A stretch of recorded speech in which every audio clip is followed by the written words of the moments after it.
세 번째 거룩한 주일 예배를 주님이 넣어주신 기도를 함께 드리심으로 예배를 시작합니다. 너희는 이렇게 기도하라. 하늘에 계신 우리 아버지여, 이름이 거룩히 여김을 받으시오며 나라의 마옵시며 뜻이 하늘에서 이룬 것 같이 땅에서도 이루어지리이다. 오늘날 우리에게 일용할 양식을 주옵시고 우리가 우리에게 죄지은 자를 사하여 준 것 같이 우리의 죄를 사하여 주옵시고 우리를 시험에 들게 하지 마옵시며 다만 악에서 구하옵소서. 대개 나라와 권세와 영광이 아버지께 영원히 있사옵나이다. 아멘. 주보에 있는 찬양으로 주님 앞에 나갑니다. 목마른 사슴이 신의 물을 찾아 헤매이듯이 오늘 고백으로 나가겠습니다.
교동문 13번 시편 23편 말씀을 한 절씩 교독합니다. 여호와는 나의 목자시니 내게 부족함이 없으리로다. 그가 나를 푸른 풀밭에 놓이시며 쉴만한 물가로 인도하시는도다. 내 영혼을 소생시키시고 자기를 위하여 이 길로 인도하시는도다. 내가 사망의 음침한 골짜기로 다닐지라도 해를 두려워하지 않을 것은 주께서 나와 함께 하심이라. 주의 지팡이와 너희가 나를 안녕하시나이다. 주께서 내 원수의 목전에서 내게 상을 차려주시고 이름으로 매로 일고 오셨으니 내 자리 넘치나이다.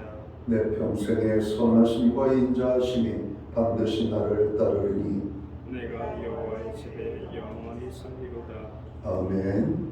자리에 작성하시겠습니다. 찬송가 25장 찬양.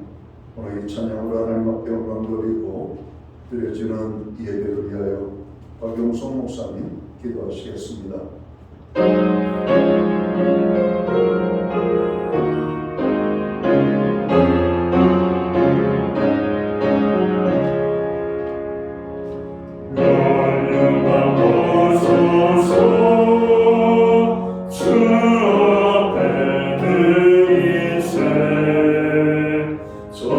천사 기쁨 노래가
만물을 사랑으로 만드시고 복 주셔서 충만하게 하시는 하나님 아버지를 찬양합니다.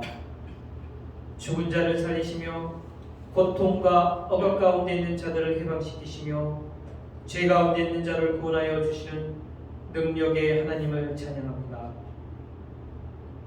하나님께서 구하시는 제사는 상한 심령이라고 하셨는데 오늘 드려진 예배가 빈 마음으로 왔다고 빈 마음으로 가는 예배가 아닌 하나님이 아니면 아무것도 할 수 없고 누릴 수 없는 갈급한 심령 위에 충만한 은혜를 내려주시기를 간구합니다. 저희를 예수 그리스도의 보혈로 속량하시고 하나님과 화목하게 하시어 새로운 피조물이 되게 하심을 감사드립니다. 이제는 하나님의 자녀가 되어 새로운 피조물로 화평케 하는 직분을 저에게 주셨으니 저희가 속한 모든 삶의 자리에서 화평케 하여 다툼과 분열은 사라지고 또한 하나님의 복음을 전파하는 자가 되어 죽어가는 영혼을 하나님께 인도하게 하옵소서. 하나님 아버지, 나라가 참으로 혼란과 어려운 가운데 있습니다. 저희가 다른 사람을 탓하는 것보다 느헤미야의 기도처럼 이 모든 것이 우리와 우리의 집의 죄로 인한 것이며 또한 우리 민족의 죄로 인함을 고백하옵니다. 아버지, 긍휼함을 베풀어 주셔서 이 땅이 회개하고 화합과 평화로운 나라가 되게 하옵소서. 신약교회를 위해 기도드립니다. 올해의 표처럼 하나님과 동행하는 교회가 되기 위해 성령님께서 함께 하심을 믿고 예배와 기도, 말씀 안에서 갈급한 마음을 주셔서 하나님께 함께 하심을 알고 믿음으로 살아가게 하옵소서. 올 한 해 각 부서에 세우신 직분자들에게 능력과 힘과 지혜 주셔서 한 마음 한 뜻으로 합력하여 선을 이루게 하옵소서. 그래서 주님께서 충성된 종이라 칭찬받고 주님의 즐거움에 참여하는 자 되게 하옵소서. 아버지, 주의 자녀들의 아픔과 고통을 헤아려 주시고 기도에 응답하여 주옵소서. 육체적 병과 마음의 병으로 아파하는 자들에게 하나님의 오른손으로 치료하여 주옵시고 경제적 문제와 직장의 문제, 신학의 문제, 관계의 문제로 고민한 자들에게 길을 열어주셔서 형통케 하옵소서. 무엇보다 우리의 기도를 들으시고 하나님의 때에 응답하시는 주님의 선하심을 믿고 인내하며 감사하며 기쁨으로 살게 하옵소서. 주일학교의 부흥을 위해 저희가 간절히 기도하게 하시고 그래서 모세와 같이 다니엘같이 예스라처럼 민족에 이끌어갈 지도자들이 주일학교에 나타나게 하옵소서. 우리 주님의 말씀을 가지고 담임 목사님 세우셨으니 그 말씀을 통하여 저희 영혼의 가치를 기경하여 30배, 60배, 100배 열매 맺는 좋은 땅이 되게 하옵소서. 우리 목사님 영육간에 강건케 하시고 성령의 사람이 되어 능력이 나타나 하나님의 능력이 종이 될 것을 믿고 기도합니다. 감사드리며 이 모든 갈급한 심령 위에 은혜를 내려주신 예수님의 이름으로 기도드리옵나이다.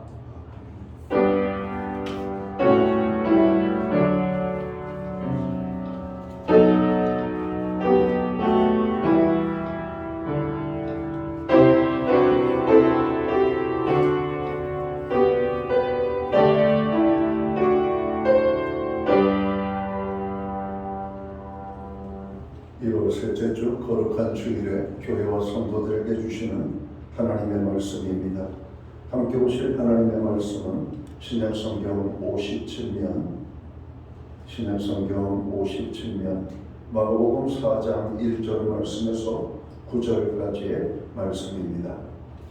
찾으신 말씀을 한 절씩 교독하는 방법으로 말씀을 공독을 하겠습니다. 제가 먼저 마가복음 4장 1절 말씀을 공독을 합니다. 예수께서 다시 바닷가에서 가르치시니 큰 무리가 모여들거늘 예수께서 바다에 떠 있는 배에 올라 앉으시고 온 무리는 바닷가 육지에 있더라.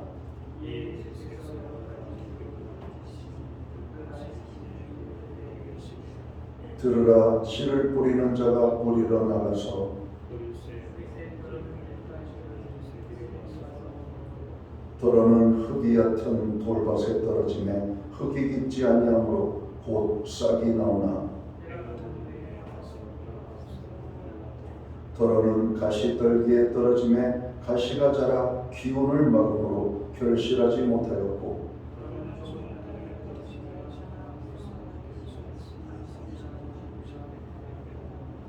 구절 말씀은 함께 읽겠습니다. 또 이르시되 들을 귀 있는 자는 들으라 하시니라. 아멘. 찬송가 213장 찬양.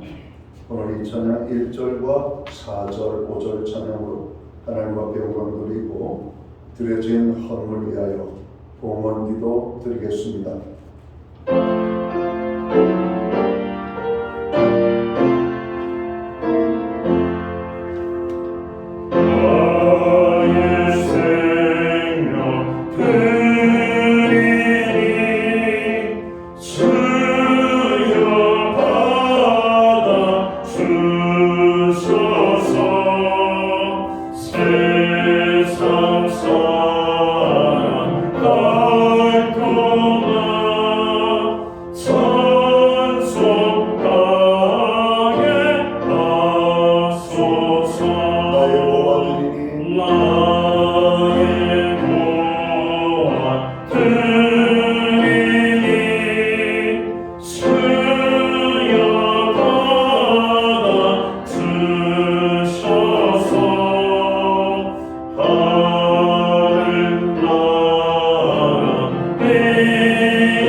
드려진 헌물 위하여 봉헌기도 드리겠습니다. 우리의 찬양과 경배와 예배를 봐주시기에 합당하신 존귀하신 하나님 아버지, 우리에게 새해를 허락하시고 어느덧 새해 세 번째 거룩한 주일을 맞이하게 하심을 감사합니다. 오늘 이 날을 기억하게 하시며 하나님의 백성들로 하여금 주의 전에 모이게 하시고 우리를 불러주시니 감사합니다. 오늘 여기 모인 주의 자녀들 하나님을 찬양하고 경배하며 예배할 때 우리의 예배를 통하여 홀로 큰 영광을 받아주시기를 원합니다. 한 해를 주신 하나님을 찬양하고 또한 지난 세 주 동안을 지켜주신 하나님을 찬양합니다. 오늘 사랑하는 주의 자녀들이 하나님의 사랑과 은혜를 다시 한번 깊이 깨닫고 발견하며 우리의 입술로 고백하며 나아갈 뿐만 아니라 정성된 헌물로 봉헌의 예물을 하나님 앞에 올려드립니다. 11조의 예물과 각종 제목의 감사의 예물과 목적성 헌물들과 주일헌금으로 주님 앞에 드리오니 드려진 모든 손길들 받으시옵고 저들을 복주시되 하늘 복과 땅의 복으로 넘치게 하시며 영육간의 강건함을 주시고 간구하는 기도들마다 응답의 축복이 있게 하시고 손으로 행하는 일과 발로 하는 모든 지경에 아름답고 선한 열매가 풍족하게 맺혀지기를 간절히 소원합니다. 우리의 가정은 화목하게 하시고 우리의 일터와 생업과 기업의 현장에는 하나님의 돌보시는 은혜로 정말 많은 열매가 넉넉히 맺히게 하여 주옵소서. 선물로 주신 우리의 자녀들의 삶에 주님 오늘도 함께 하시고 동행하심으로 말미암아 하나님으로 인한 간증이 넘쳐나게 하여 주옵소서. 교회로 하여금 성도들로 하여금 고난 중에 있는 열방과 민족과 참으로 주의 지체들을 위하여 중보기도 할 수 있는 은혜를 주시니 감사합니다. 금년 안에 우리의 중보기도에 큰 은혜를 베풀어 주셔서 응답의 축복으로 역사하여 주옵소서. 하나님, 특별히 고난 중에 있는 자들을 위하여 기도합니다. 주님, 저들에게 찾아가 주시옵소서. 저들과 함께하여 주옵소서. 저들을 어루만져 주시옵소서. 주의 손길이 머무는 곳들마다 회복의 역사들이, 치유의 역사들이 정말 놀라운 풍족해 은혜가 넘쳐나게 하시고, 하나님이 주시는 그 아버지는 위로와 격려와 힘을 통해서 다시 한번 소망의 사람들로 일어나게 하여 주옵소서. 우리의 가정들과 자녀들을 위하여 기도합니다. 여호와를 경외하는 가정, 하나님의 말씀에 순종하는 가정, 하나님의 뜻을 이루어드리기를 기뻐하는 가정이 될 뿐만 아니라 우리의 자녀들 믿음 생활을 위하여 간절히 간구하오니, 우리의 자녀들이 부모대보다 더 아름답고 뜨거운 믿음으로 하나님을 향하여 나아갈 수 있는 하나님의 사람들 되게 하여 주옵소서. 하나님 아버지, 가정의 여러 가지 많은 아픔으로 인하여 고통 중에 있는 심령들이 있습니다. 질환으로 인하여, 경제의 문제로 인하여, 서로 관계의 단절로 인하여 여러 가지 상처로 인한 아픔들, 주님, 오늘도 가정을 향하신 하나님의 뜻이 아름답게 이루어져서 믿음의 가정들이 저로 세상에 표본이 되고 모본이 되고 정말 자랑이 될 수 있는 우리의 가정들 되게 하여 주옵소서. 우리에게 드릴 수 있는 환경과 믿음으로 드리게 하심을 감사합니다. 드려지는 물 사용되는 곳에 주님의 영광이 나타나고 하나님의 나라 확장과 주의 복음이 땅끝까지 전파되는 일에만 아름답게 사용되게 하여 주옵소서. 간절히 바라고 원하오기는 오늘 예배의 자리에 참여한 하나님의 모든 백성들에게 만복의 근원이 되시는 하나님의 놀라운 축복이 넘쳐나게 하여 주옵소서. 한 심령도 위로부터 부어주시는 하나님의 은혜와 축복을 누리지 못하는 심령이 없도록 저들의 마음을 활짝 열게 하여 주옵소서. 이 모든 말씀을 우리 구주 예수 그리스도 이름 받들어서 감사드리옵고 공헌기도 드리옵나이다. 아멘.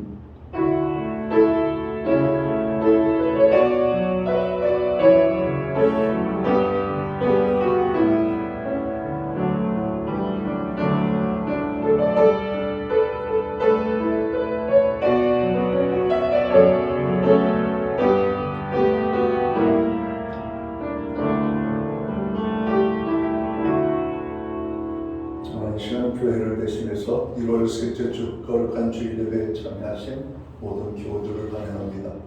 그리고 가정에서 영상으로 예배에 참여하는 모든 믿음의 권속들에게 주님의 사랑과 평안으로 문안의 인사를 드립니다.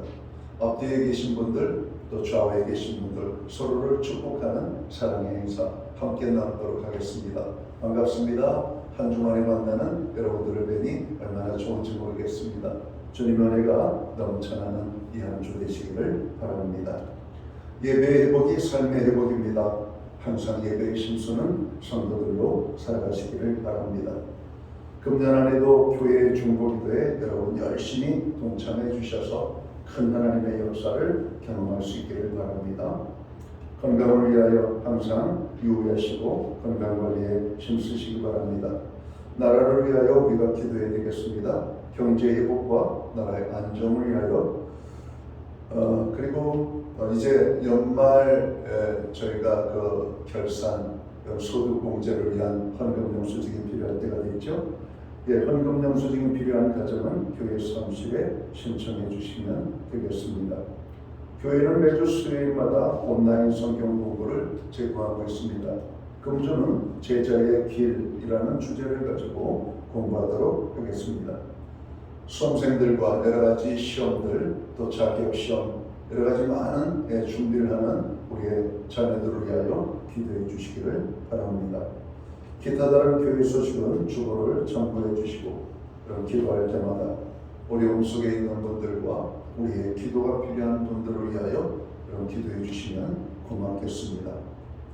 오늘 우리는 구약 성경 마가복음 4장 1절에서 9절까지의 말씀을 공부했습니다. 이 말씀을 중심으로 밭의 비유를 통한 교훈이라는 제목을 가지고 함께 은혜의 말씀을 나누고자 합니다.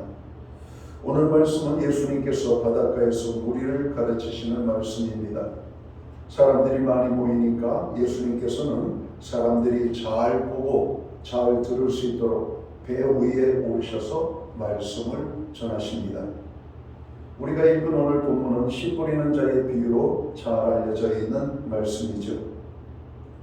비유의 내용은 이것입니다. 씨 뿌리는 자가 씨를 뿌렸는데 그 씨들이 각각 다른 곳에 떨어졌다는 것이죠. 길가에 떨어지기도 하고 흙이 얕은 돌밭에 떨어지기도 하고 또 가시 떨기에 떨어지기도 하고 더러는 좋은 땅에 떨어지기도 했습니다. 그리고 좋은 밭에 떨어진 씨앗은 30배, 60배, 100배의 결실을 맺었다라고 말씀합니다.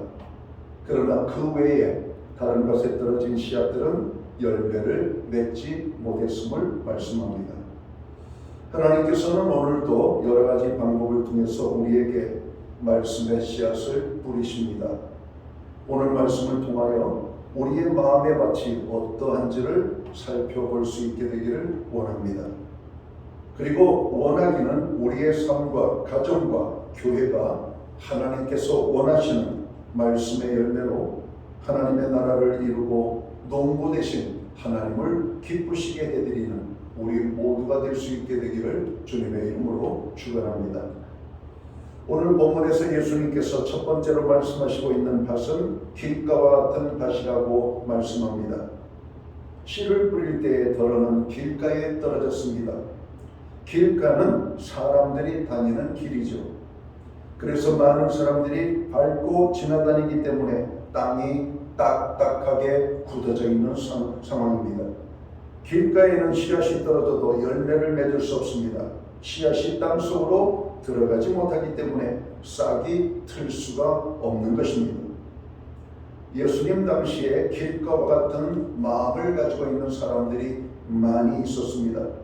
대제사장, 바리새인들, 서기관들과 같은 사람들이었습니다. 소위 말해서 율법으로 자기를 철저하게 무장하고 율법을 잘 지키고 그래서 자기들이 의로운 사람이라고 믿는 사람들이었습니다. 예수께서 그들에게 강력하게 하나님의 말씀을 전하셨지만 그들은 예수님의 말씀을 받아들이지 않았다 말씀합니다. 그들은 오히려 예수님이 자신들의 권위 아래에 있지 않은 것에 대하여 못마땅하게 여겼고 예수님을 대적했습니다. 예수님께서 말씀을 전하실 때마다 그들은 반기를 들고 대적합니다.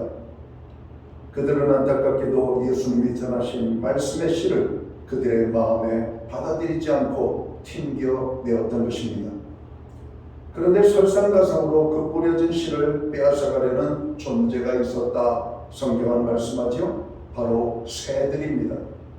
새들은 길가에 떨어진 씨앗을 주목하고 있다가 와서 먹어버렸다라고 말씀합니다. 예수님께서는 이를 사단이라고 말씀합니다. 오늘 마가복음 4장 15절에 그렇게 말씀을 하고 있죠. 말씀이 길가에 뿌려졌다는 것은 이들을 가르치니 곧 말씀을 들었을 때 사탄이 즉시 와서 그들에게 뿌려진 말씀을 빼앗는 것이다. 이렇게 말씀하고 있던 겁니다.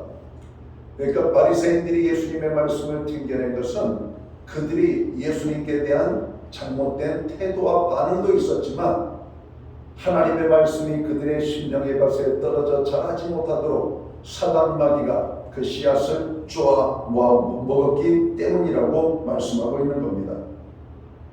사단은 왜 하나님의 말씀을 사람들의 마음에서 빼앗으려고 하는지 아십니까?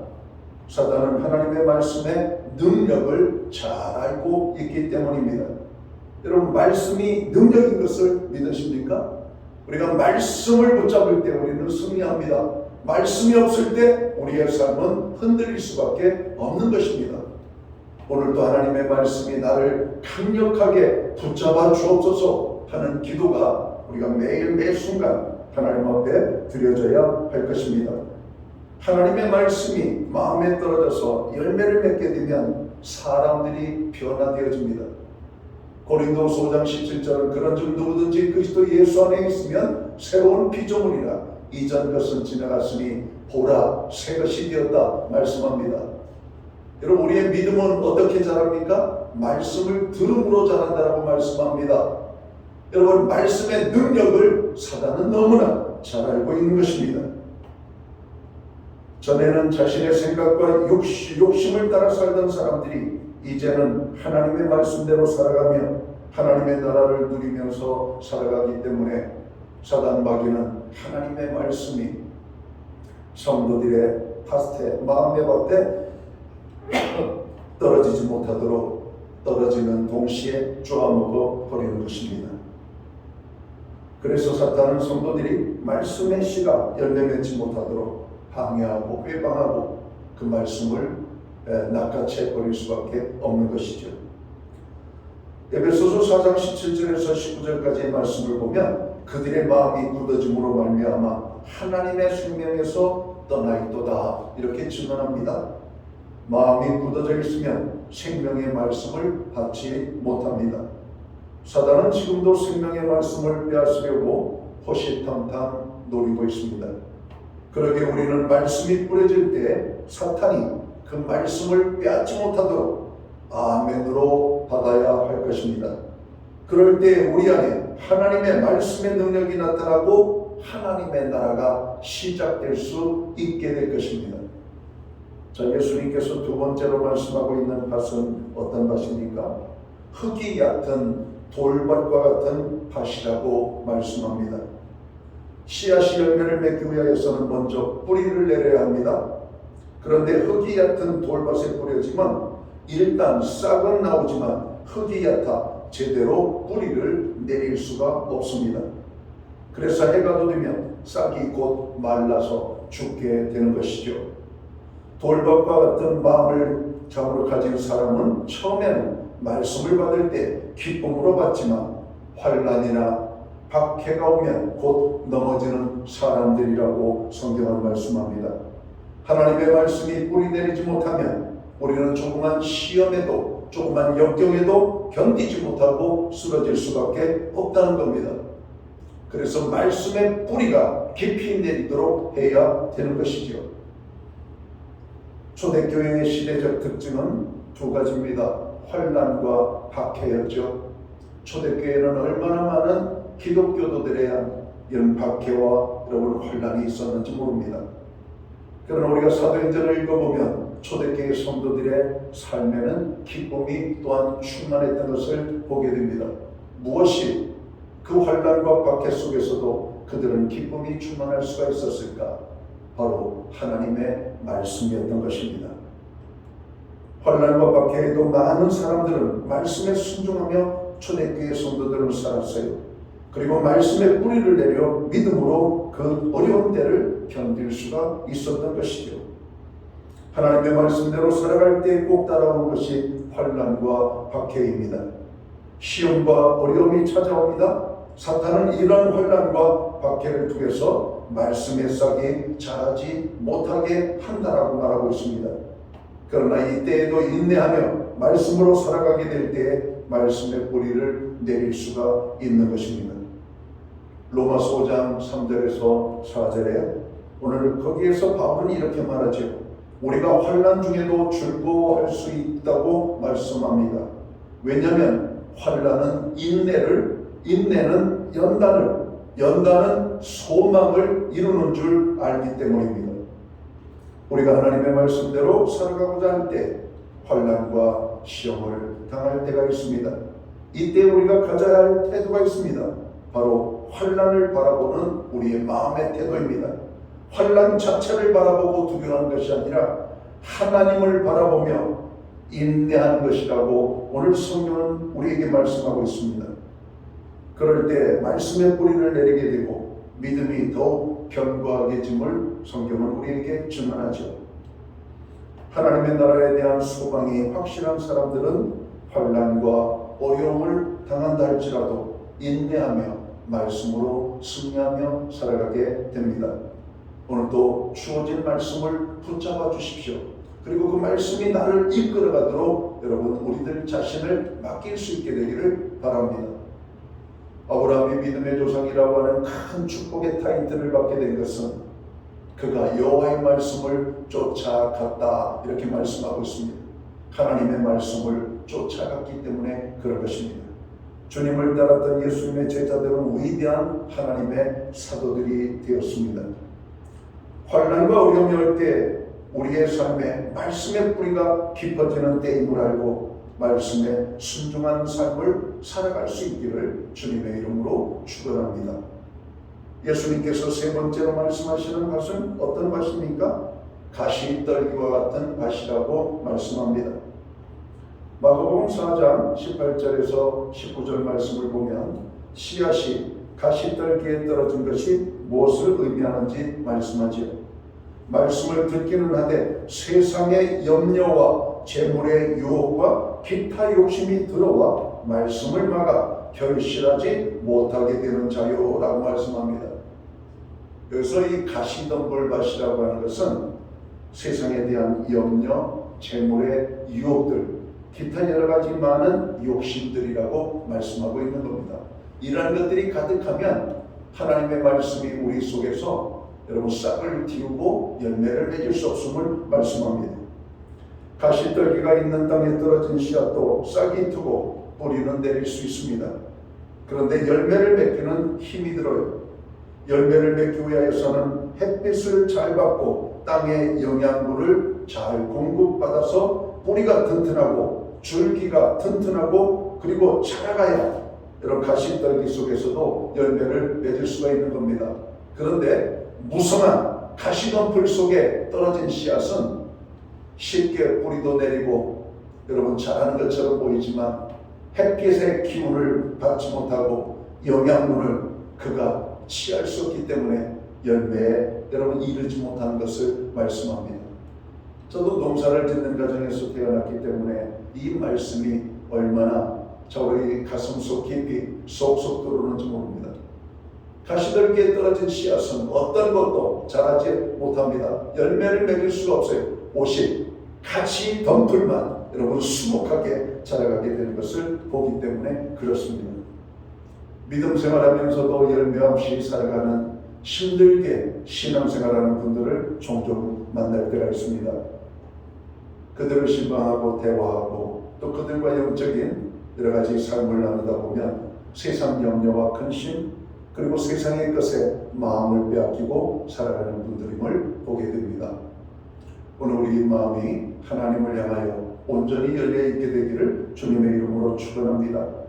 말씀의 열매도 마찬가지입니다. 말씀대로 살아가기 위해서는 영적인 힘이 있어야 되는 것이죠. 그런데 안타깝게도 우리의 영적인 기운을 빼앗는 것들이 있다라고 말합니다. 먼저는 세상의 염려입니다. 염려하는 사람들을 보면 힘이 없어요. 그 염려에 눌려서 기쁨과 평안을 누리지 못합니다. 그 염려가 모든 삶에 관심을 사로잡기 때문에 평안이 없는 것입니다. 주일에도 예배를 마치고 교우들과 인사를 나눌 때가 있습니다. 얼굴이 환하신 분도 있고 마음의 평안을 누리는 분도 있지만 마음이 근심으로 어두운 분들이 있습니다.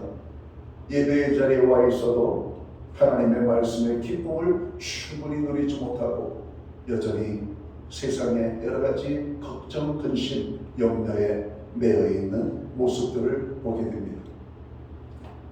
한 번씩 전화를 드립니다. 교우님, 하나님의 말씀에 집중하시기 바랍니다. 사단은 우리의 문제를 보게 하지만 하나님은 우리의 눈을 들어 문제를 보지 말고 하나님을 바라보라고 말씀합니다. 우리가 고난을 당할 때 더욱더 우리가 힘써 고개를 들어서 여호와 하나님을 바라볼 수 있는 하나님의 사람들이 되어야 할 것입니다. 베드로전서 5장 7절 상반절은 이렇게 말씀합니다. 너희 염려를 다 주께 맡겨버리라. 여러분, 하나님께 모든 염려를 맡겨버리라고 말씀합니다. 그래서 이 버리라고 하는 말은 던져라 이런 말입니다. 너희가 그 근심 보따리를 던져라. 교회에 올 때 우리가 여러분 발걸음이 평안하고 즐거운 이유가 뭔지 아십니까? 교회에 와서 주님의 십자가 밑에 우리의 근심의 보따리를 던져 여러분 놓을 수가 있기 때문에 그런 것입니다. 무거운 짐을 지고 가는 사람이 잠시 동안 쉬기 위하여 등에 실려 있는 짐을 풀어놓을 때 그 평안함이 있습니다. 저도 어린 시절에 지게질을 해본 경험이 있습니다. 여러분 무거운 지게질을 하고 목적지까지 가려면 한 번 정도, 두 번 정도 쉬어야만 합니다. 그때 그 지게를 내려놨을 때 그 짐이 벗어지는 가벼움이라고 하는 것은 이루 말할 수가 없는 것입니다. 여러분 오늘 현대인들은 많은 짐들을 지고 가는 존재들입니다. 그러니까 주님이 그렇게 말씀하고 있죠. 수고하고 무거운 짐진 자들아 다 내게로 오라. 내가 너희를 쉬게 하리라. 주님이 말씀하고 있는 겁니다. 하나님 우리의 짐을 감당해 주시기를 원하시는 분이세요. 우리는 하나님의 말씀대로 살아가는데 집중해야만 합니다. 그리할 때 무거운 짐들이 벗어지기 때문에 그렇습니다. 또한 우리로 하여금 우리의 영적인 기운을 빼앗아간 것들이 뭐가 있을까요? 재물의 유혹에 있다 이렇게 말하고 있습니다. 요즘 젊은이들 보면 많은 사람들이 소망 없이 살아가는 것을 보게 됩니다.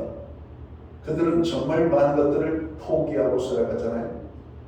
옛날에는 3포 시대를 말하고 5포 시대를 말하고 7포 시대를 말했습니다. 그러나 지금은 5입니다. 모든 것을 포기하고 살아가는 젊은이들의 모습을 보게 됩니다. 왜 이 젊은이들이 이런 모든 것들을 포기하고 소망 없이 살아갈까? 재물에 대한 문제입니다. 열심히 일해도 손에 치는 것은 얼마 되지 아니하고 또 많은 돈을 모으고 싶어도 벌 수 있는 방법들이 막혀져 있는 이 세상의 답답함을 보기 때문에 그렇습니다. 그러나 주님은 우리에게 이렇게 말씀합니다. 구하려고 너무 힘쓰지 말라고 말씀합니다. 공중나는 참새를 바라보라고 말씀합니다. 그들은 농사를 짓지 않지만 하나님께서 먹을 것을 공급하고 있지 않냐 이렇게 말하고 있습니다. 오늘도 악한 마귀 사단은 아직 오지 않는 미래에 대해서 근심 걱정하고 오늘 누려야 될 평안과 기쁨을 여러분 맛보지 못하게 한다는 사실을 깨달아야 됩니다. 주님은 뭐라고 말씀합니까? 오늘 일은 오늘로, 내일 일은 내일로. 여러분 그날 주어진 일, 그날 속에서 하나님 바라보며 즐거워할 수 있게 되기를 주님의 이름으로 축원합니다. 그렇다고 우리가 계획 없이 하루살이처럼 살라고 하는 것은 아닙니다. 하나님을 믿으라고 하는 말씀입니다. 하나님을 믿고 기도하고 열심히 찾을 때 재물의 문제로부터 우리는 벗어나게 될 것입니다. 많은 사람들이 이 재물의 눈이 어두워져서 돈을 벌기 위하여 모든 에너지를 쏟으며 살아가지요. 그래서 사람들이 지쳐서 하나님의 뜻대로 살아가지 못하고 있습니다. 세상의 일로 바쁘고 분주한 것이 꼭 좋은 것만은 아닙니다. 하나님의 말씀대로 살아가도록 주어진 힘을 세상 것을 위해서 다 사용하기 때문입니다. 우리는 하나님의 말씀대로 살아가도록 여러분 우리에게 주어진 힘이 있음을 알아야 됩니다. 그런데 그 힘을 다 여러분 우리의 욕망을 위하여 물질을 위하여 쏟아 붓지 말라고 하는 겁니다. 우리가 안식일이라고 부르는 주일이 그렇습니다. 주일은 쉬는 날입니다. 우리에게 안식을 하라고 말씀합니다. 하나님 안에서. 과거에는 주일에는 일을 하지 못하도록 많이 우리가 강조를 했고 가르쳤고 그렇게 하는 것이 여러분 맞았습니다. 근데 현대인들 어떻습니까? 좋은 직장에 다니는 사람들도 더 많은 돈을 벌기 위하여 투잡을 뛰고 여러분 수리잡을 뛰는 사람이 있다라고 하는 이야기를 듣게 됩니다. 열심히 돈을 벌으려고 여러분 마귀에게 속는 것임을 깨달아야 됩니다. 하나님을 섬길 수 있도록 우리의 힘을 남겨야 됩니다. 주일조차도 일어나서 하나님 앞에 나아가 예배할 수 없는 그런 지경까지 일하는 것은 잘못된 것입니다. 물론 그렇게 일해야 될 때도 있습니다.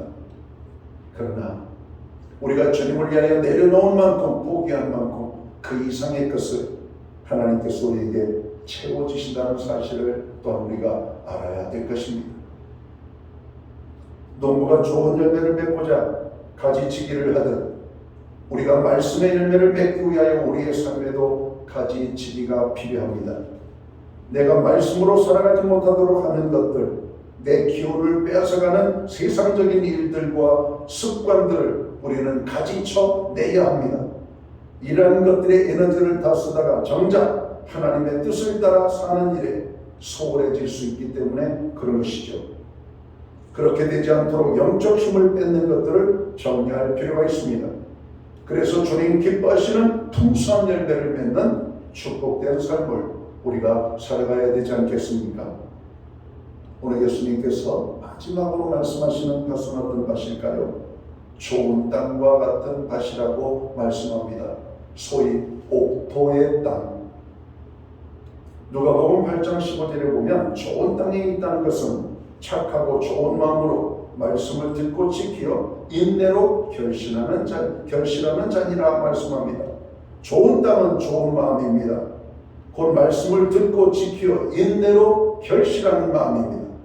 하나님께서 주신 말씀을 귀하게 여기며 그 말씀을 마음에 품고 순종하며 살아갈 때 말씀의 열매가 우리의 삶에 풍성히 맺히게 되는 것입니다. 그런데 좋은 마음밭은 그냥 얻어지는 것이 아니죠. 우리의 마음밭을 그대로 두면 딱딱하게 굳어집니다. 풀로 뒤덮이게 될 것입니다. 우리의 땅을 우리가 기름진 땅으로 만들지 아니하면 그 땅은 일반 평범한 땅과 같을 것입니다. 그 땅에 우리는 영양분을 주죠. 퇴비를 주고 비료를 주고 여러 가지 땅의 지력을 높이기 위하여 우리가 관심을 갖게 되는 것입니다. 우리가 좋은 땅도 농사를 짓지 않고 여러 해를 묵혀놓으면요, 그 땅이요 돌밭이 되더라고요. 빗물에 모든 부드러운 흙들이 다 씻겨 내려가고 땅 속에 숨어져 있던 돌들이 다 나옵니다. 저는 그런 것을 봤어요. 한번 저희 집안에 어려운 일이 있어서 농사 짓는 땅들을 농사 지을 손이 없어서 놓아버릴 때가 있었습니다. 그 땅을 여러 해 놓으니까 풀밭이 됐습니다. 풀만 제가 하면 될 줄 알았더니 그 땅이 돌밭이 되었습니다. 무엇을 심어도 30배, 60배, 100배를 거두던 그 좋은 땅이 그렇게 망가져버리는 것을 보았습니다. 그 땅을 다시 좋은 땅으로 만들기 위해서는 많은 땀을 흘려야만 되었습니다. 풀을 베어내고 돌을 골라내고 그 땅을 깊게 갈아엎고 퇴비를 주어서 그 땅의 지력을 높였습니다. 그리고 그 땅은 예전처럼 좋은 땅이 될 수가 있었습니다. 우리들도 한때는 좋은 믿음을 가지고 하나님이 기뻐하는 아름다운 하나님의 사람들로 살아갈 때가 있었습니다. 그런데 우리의 믿음이 왜 이렇게 휘청거립니까? 우리의 믿음이 왜 이렇게 여러분 저로 천척박한 땅처럼 굳어져 버렸습니까? 좋은 땅이었었는데 우리가 돌보지 않고 방치했기 때문에 그런 것입니다. 이 마음의 밭을 갈아보십시오. 그리고 내 마음에 덮여있는 풀들을 제거하십시오. 그리고 곡식을 심을 수 있는 고운 땅이 되도록 돌들을 걷어내야만 합니다. 그리고 그 땅의 지력을 높이기 위하여 관심을 가져야 되는 것입니다. 좋은 땅에 떨어진 씨앗은 30배, 60배, 100배의 결실을 맺게 된다고 말씀합니다. 믿음의 사람들은 우리의 마음의 밭, 이 땅이 좋은 땅이 되도록 항상 관심을 갖고 돌봐야 될 것입니다. 죄로 인하여 내 마음이 무거운 돌덩이가 있다면 하나님 앞에 회개함으로 이 무거운 돌덩이들을 제거해야만 될 것입니다. 미워하고 시기하고 사람들에 대해서 세상적에 대해서 원망하고 비평하는 이런 불평하는 그런 잡초들이 무성하다면 이런 마음들을 제거해야 될 것입니다. 그리고 하나님의 성령의 기름 부으심이 우리의 심령 속에 임해야 됩니다. 이것은 영적인 양분들입니다. 사도 바울은 우리에게 말씀합니다. 성령의 충만함을 받으라고. 성령이 내 마음에 임하여 주장하실 때 우리는 좋은 밭이 될 수가 있는 것입니다. 마음이 굳어져서 말씀이 들어오지 않을 때 그 굳어진 마음을 우리는 부드럽게 해야만 할 것입니다. 내 마음과 생각, 감정과 고집을 부수엎드리고 하나님의 말씀을 온전히 받도록 우리가 해야 될 것입니다. 그리고 말씀의 뿌리를 내리기 위하여 마음밭에 있는 모든 것들을 제거해야만 합니다. 그리야 할 때 말씀의 씨가 좋은 땅에 뿌리 내릴 수가 있는 것입니다. 마음속에 있는 가시떨기도 제거해야 되고 내 영적인 기운을 빼앗는 모든 것들도 우리는 떨쳐버려야만 할 것입니다. 자, 이제 말씀을 정리합니다. 하나님의 말씀은 하나님 나라의 비밀을 담고 있습니다. 우리가 하나님의 말씀을 순종하면서 살아간다는 것은 곧 하나님의 통치를 받으며 살아간다는 것입니다. 여러분의 삶을 누가 다스리고 계십니까? 여러분입니까? 아니면 사단입니까? 하나님이십니까? 내가 한 것도 잘못된 것이고 사단이 내 마음을 주장하는 것도 잘못된 것입니다. 하나님이 내 삶과 마음을 주장하시도록 우리의 마음을 돌볼 필요가 있습니다. 우리가 하나님의 말씀을 순종하면서 살아간다는 것은 하나님의 통치를 받는 것을 의미합니다. 사탄은 하나님의 나라를 무너뜨리려고 하는 존재죠. 그러기에 사탄은 우리 안에서 하나님의 말씀이 자라나 열매 맺지 못하도록 회방하고 어떻게 하든지 우리의 마음에서 말씀을 빼앗으려고 하는 것입니다. 아담과 하와, 하나님께서 주신 메시지가 있었습니다. 이 동산 안의 모든 것들을 너희에게 주니 너희들이 마음껏 누리라고 말합니다. 그러나 단 하나 선악을 알게 하는 실과는 먹지 말라. 너희가 먹는 날에는 정령 죽으리라 말씀했지만 사단은 아담과 하와를 찾아와서 하나님의 말씀을 제거해 버렸습니다. 그리고 그들은 선악과를 따먹게 되고 범죄하여 여러분 그 에덴의 동산에서 쫓겨나가는 여러분 어려움을 만나게 됩니다. 하나님의 말씀을 받을 때 기쁨이 있습니다. 그러나 그 순간 새들이 와서 쪼아먹을 수 있다는 사실을 깨달으십시오. 내 가슴팍에 지갑을 가지고 있고 그 지갑에 큰 돈이 들어있다면 우리는 아마 이 지갑에 마음이 온통 갈 겁니다. 쓰리꾼들이 그런데요. 저 사람이 돈이 있는지 없는지 알 수 있는 방법이 자꾸 그 사람이 지갑이 있는 쪽을 만진다는 겁니다. 자기도 모르게 저 사람 돈이 있는 사람이구나. 그 사람을 표적으로 삼고 그 사람의 것을 훔쳐간다는 것입니다. 그런데 여러분 가지고 있는 것들이 중요한 것들이 없다면 우리는 어떡합니까? 아무 생각 없이 갔잖아요. 그렇지? 근데 뭔가 중요한 게 있어요. 많은 돈이 들어있어요. 여러분 굉장히 신경을 쓰이는 겁니다. 뭔가 초조해 보이고 불안해 보이고 여기에 내 돈이 있다 가르쳐주는 것과 똑같다고 합니다. 쓰리꾼들은 혼자 하는 법이 없죠. 적게는 2명, 많게는 4명이 한 조를 짜가지고 여러분 단체로 움직입니다. 그리고 쓰리꾼이 정확하게 그 목표한 것들을 빼앗아갈 수 있도록 여러분 다른 사람들은 작업을 하죠. 가다가 어깨를 푹 부딪힌다든지 갑자기 그의 앞에 뜨거운 커피를 쏟는다든지 그 앞에 깜짝 놀라게 해서 생각이 다른 곳으로 쏟게 만든 순식간에 목에 있는 금목걸이도 가슴에 있는 지갑도 여러분 쓰리꾼의 손에 이미 넘어가 버렸습니다. 없어요. 나도 모르는 사이에 싹 여러분 가져간 것입니다. 마귀는 오늘도 우리에게 그렇게 지금 찾아오고 있습니다. 오늘 사자와 제3길자를 찾아 두루 찾아 다니는 여러분 사자는 공주인 사자는 여러분 자기 배를 채우기 위하여 먹잇감을 찾아 여러분 두루 찾아 헤매고 있다라고 말합니다. 마귀의 표적이 되지 마십시오. 사단의 여러분 표적이 되면 안 됩니다. 하나님을 향하여 집중적으로 나아가시기를 바랍니다. 악한 마귀 사단은 어떻게 하든지 하나님의 자녀의 삶 속에서 말씀을 빼앗아 가려고 온갖 회방을 다 하고 있는 것입니다. 우리는 지금 어둡고 악한 때를 살아가고 있습니다. 십자가의 소리를 구원하시기 위하여 모진 고난을 받으시고 죽음을 당하신 주님을 바라보면서 하나님의 말씀을 단단히 붙잡아야 되겠습니다. 환난과 박해가 오고 세상의 유혹과 시험이 온다고 할지라도 하나님의 말씀의 다스림을 우리가 받도록 해야 할 것입니다. 그래서 주님께서 원하시고 기뻐하시는 풍성한 열매를 맺는 저와 모든 성도들이 되시기를 주님의 이름으로 간절히 축원합니다. 기도하겠습니다. 하나님 아버지, 우리가 사는 이때는 마지막 때입니다. 악하고 어두운 때입니다. 하나님, 우리의 마음을 살피는 지혜를 허락하여 주옵소서.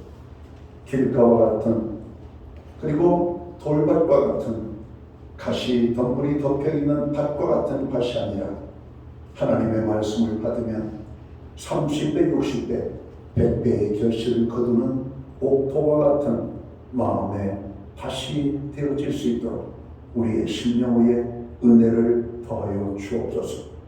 오늘도 주신 말씀을 우리의 심령 가운데 받습니다. 이 말씀이 자라 열매를 맺게 하여 주옵소서. 예수님께 하신 이름으로 기도하옵나이다. 아멘. 자리에서 함께 일어나셔서 찬송가 285장 찬양 1절과 2절 찬양 드리고 축도함으로 오늘 예배를 마칩니다.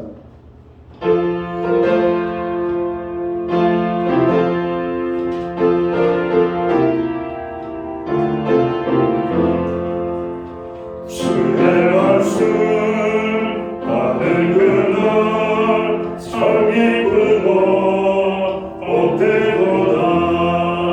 이 기쁜 마음 못 이겨서 온 세상에 전하노라.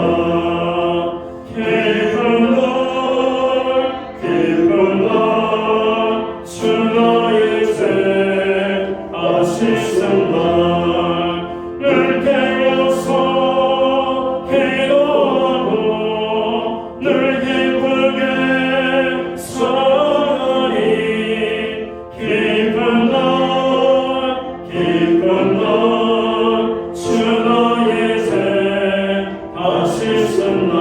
이 좋은 날 내 천하모 좋은 날내 천하모 세상이 되었으니 이 몸과 마음 받아줘서 영광의 주를 섬기리. 기쁜 날 주 나의 죄 다 씻은 날 늘 깨어서 기도하고 늘 기쁘게 살아가니. 기쁜 날 주 나의 죄 다 씻은 날.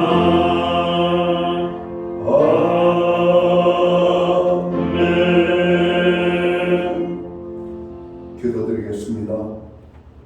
이제는 교회의 머리가 되시는 우리 구주 예수 그리스도의 크신 은혜와 하나님 아버지의 무한하신 사랑하심과 성령님의 감화 감동 교통하시며 늘 함께하여 주시는 이 역사가 말씀의 귀한 축복을 누리고 예배로 영광을 돌리는 오늘 하나님의 모든 백성들 머리머리 위에 저들의 가정 위에 이 땅에 세우신 교회들 가운데 이제로부터 영원토록 함께하여 주시옵기를 예수님의 이름으로 간절히 축원하옵나이다.